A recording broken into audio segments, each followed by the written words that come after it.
So, Mark Lugayizin, when and how did you join to One Way Ugandan ministry?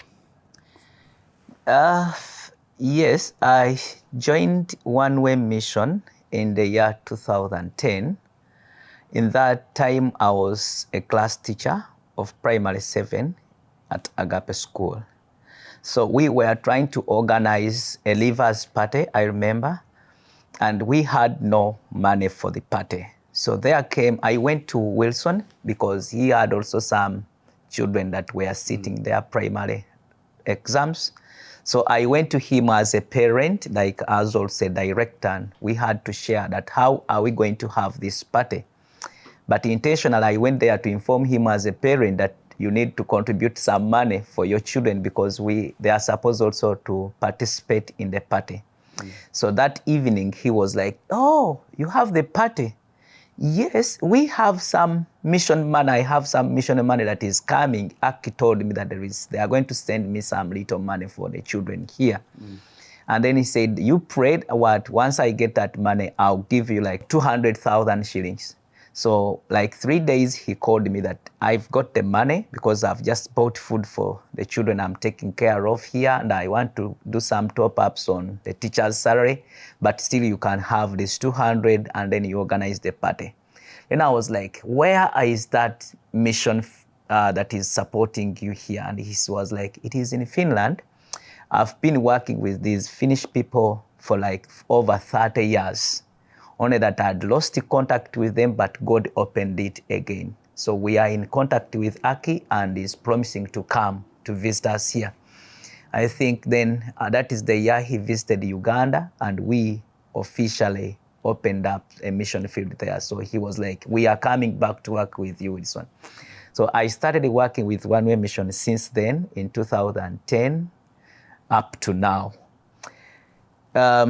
So the story went on like that, I can say that. Yeah. Yes. So when you are mentioning Aki, you are speaking about Aki Miettinen, One Way pastor on that time, Yes. and Wilson Sentongo, who has established the One Way Uganda, I suppose. Yeah. Yes. So how this has effect on your life? For the first like 2 years when I had just joined working with One Way Mission, it was something challenging me a bit because I was like doing the teaching and then I have to come back and do the mission work.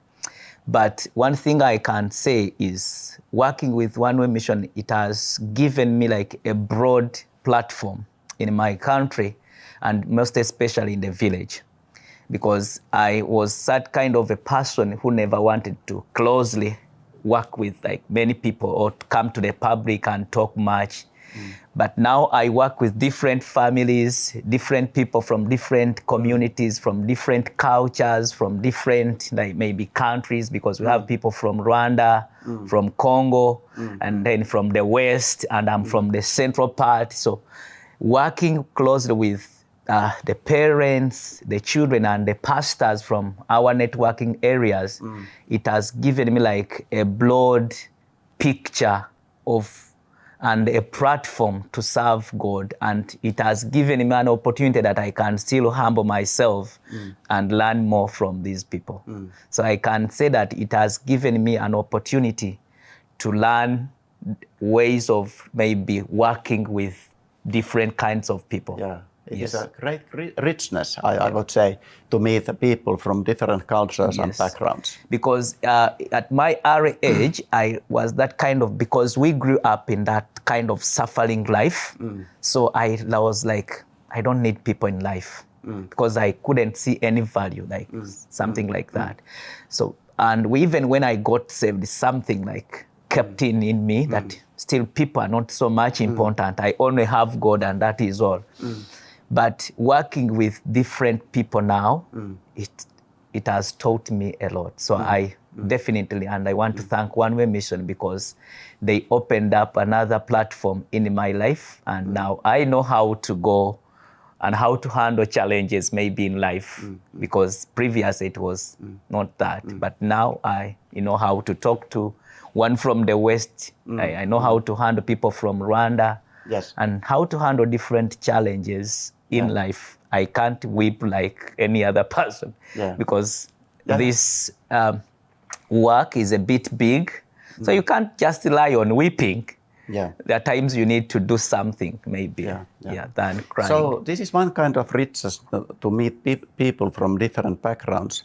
But isn't it so that also that when you meet sometimes, let's say, a real man of God, as far as I know, Mr. Wilson was such kind of people. Yes. He was very dedicated to God. Yes. And how do you see any effect from his life to affect your personal life? I personally have a lot of lessons that I learned from him. And I think that is one of the things I've just mentioned, that when I came to One Way Mission, I was so much worried of how he survived, like in life, how does he manage to work with different people? So one thing I learned from him, there are many things, I can't mention all. This was a man that lived a life of sacrifice. He could sacrifice his life for the rest of the others. Like if he had something in his home, he could give it away, not thinking how he will survive. So he lived a life of sacrifice. And then number two, he lived a life of prayer. He could pray. And every time he would advise us, talk less and pray more. So we learned that from him, that life, a Christian walk, is all about prayer. There is no any other way we can talk to God than praying. So he taught us to pray more than talking. So at times I feel not talked to. When I have challenges, I think there is something I can do, and that is only prayer. So every time we reflect on him, that he used to pray. Remember time in 2000, I think in 2010, we were going for Christmas, and all the Agape staff teachers had no money for Christmas. So there was Tapan Rantajaska. He had sent him some money to buy furniture for his home, and maybe also for Christmas. He gave out of this money to staff so that we can have salary, and we were happy. But we left him crying. But he also at the time, he was like, yes, I was happy because 17 teachers had Christmas than me celebrating. So he was like, yes. And then after he prayed to God that, God, how will I go also out of this festival? And then also other people came to him like on the 24th and Christmas on the following day. They came with food, they came with meat, with chicken, and then he was like, yes, I gave out the little I had, and then God has given me much more. So we learned that life, a Christian walk is all about, it's not about you, but it's about people you serve. The number two, Wilson, I remember he was that kind of a humble man. You would come and step on him and just look at you like this. So I have learned also that we can still also be humble. Even when we feel we can do something, maybe maybe like a revenge or to pay back, he could not do that. So we learned that we can also be humble. He was that humble that he could be humble to the leaders and even the people that he's older than, who are young. Like, for example, he could submit to Pastor Peter Kasiliv. And Pastor Kasiliv is like almost a son because he's just 55. But you would see Wilson, he could say, yes, Muzei. He would call him Muzei.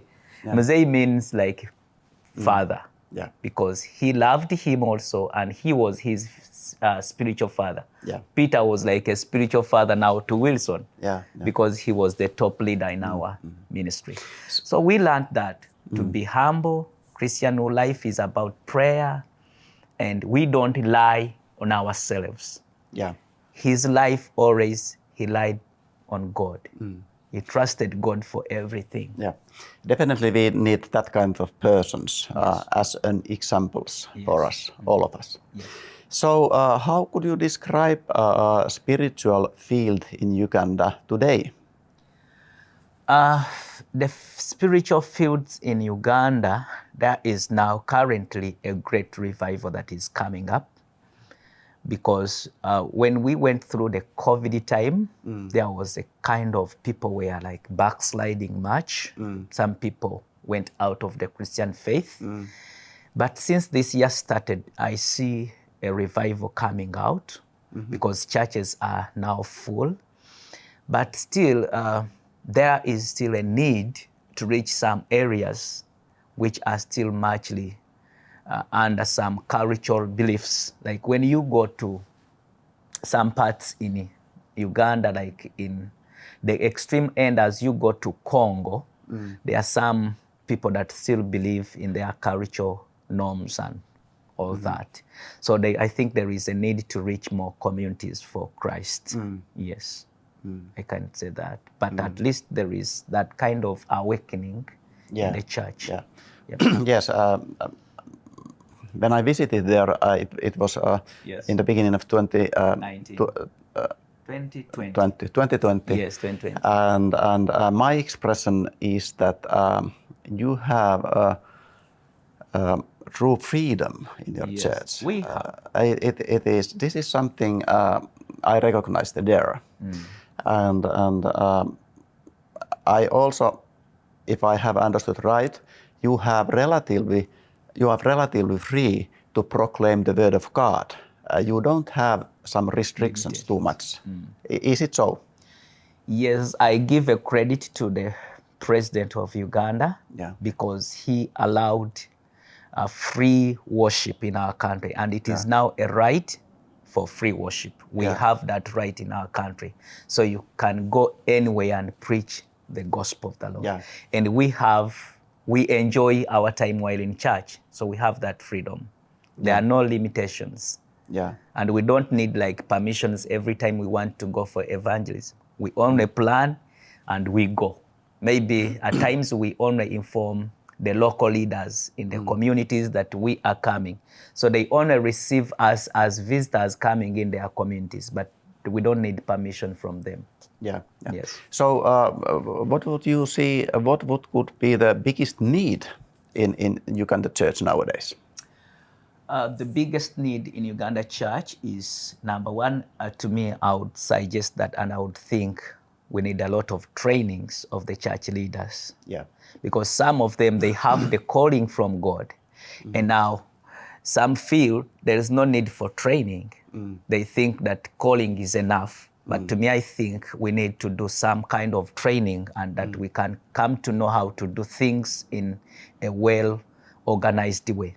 So there's that need for training of almost all the church leaders in Uganda. And we need some more training, Bible, maybe training centers. Then also, I would say that we need still to do some more evangelism. There is a need for evangelism because the Catholic community is taking a big percentage in our community, over 39, close now to 40% of the population are Catholics. And now if the church sleep and we don't do much more evangelism, that means in the future maybe the population of the Catholics will rise more compared to the Pentecostals. And then I think also we need to have more of how we help out this growing generation, like right from maybe their schools up to the university. If we can have a system on how we can like instill more of the Christian values. Like we are having a primary running school. Most of our children come to this. It is a Christian school. But it is a challenge that once they go out of the primary school to the secondary schools and up the universities, we don't have Christian universities, we don't have Christian secondary schools. So on the way there, some of these values are lost. So I think there is also that gap. We need to see how basically we can work on that. So you have still lots of to do. We have. So would you like to say something to Finnish church? To Finnish church, I want to encourage them, like in the early 80s, we so heard from the late Wilson that there was a lot of persecution for Christianity in the country. But they used to have underground churches. They could go down there and pray from there. So, but what I can say to the church here, let them not sit or do relax. They can do still one thing. Let them find ways how they can pray to God. And let them pray for revival. There is a need that they can do. It seems to be small, but they can start with that. Let them try. Maybe in their homes, they can still pray from there and pray for revival. Yeah, Yes. exactly. So that there can be, God can speak to the leaders and at least they leave some limitation and they give freedom to the God church. can do here. whatever if we are faithful Yes. and we follow Him. Yeah. So thank you once again, Mark, about this interview.